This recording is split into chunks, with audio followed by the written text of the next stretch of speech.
சமீபத்திய படம் ஃப்ரீடம், அதுவும் சசிகுமார் சாரோட ஆக்ட் பண்ணியிருக்கீங்க.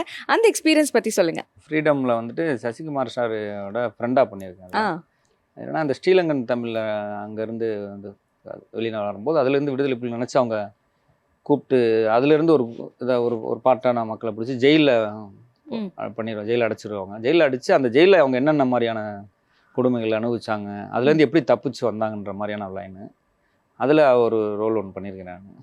சூப்பர். ஆக்சுவலா அந்த ஸ்ரீலங்கன் தமிழ் பேசுறதே வந்து ஒரு சேலஞ்சிங்கான விஷயமா தான் இருக்கும். ஏன்னா அவ்வளோ டிஃபரன்சியேஷன் இருக்கும் நம்ம பேசுற தமிழுக்கும் அவங்க பேசுற தமிழுக்கும். அதை அடாப்ட் பண்றதுக்காக என்ன மாதிரியான விஷயங்கள்லாம் நீங்க கத்துக்கிட்டீங்க, எப்படி வந்து ஹோம்ஒர்க் பண்ணீங்க?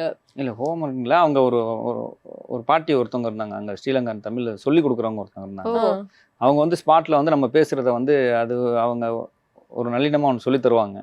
அதுக்கு ஃபஸ்ட்டு நமக்கு அது சரியாக வரல. பட் அவங்க அந்த டைலாக்கை மறுபடியும் சொல்லி அதுக்கப்புறம் அந்த ஒரு அவங்க ஒரு மாடுலேஷன் கொண்டு வந்தாங்க. பேசியிருக்கோம், சரி பார்ப்போம் அந்த ஒரு ஸ்ரீலங்கன் தமிழா இல்லை வேற சென்னை தமிழா கஷ்டமா இருந்ததா? எப்படி அதை அடாப்ட் பண்ணிட்டீங்களா? எப்படி கரெக்டாக டெலிவர் பண்ணிட்டீங்களா? அது ஃபர்ஸ்ட் ஆஃப் ஆல் இல்லை நல்லா தான் இருந்தது. அதான் நம்ம கண்டினியூவாக அதை பேச ஆரம்பிச்சோன்னா அது ஒரு லவ்வபுளாக இருந்தது.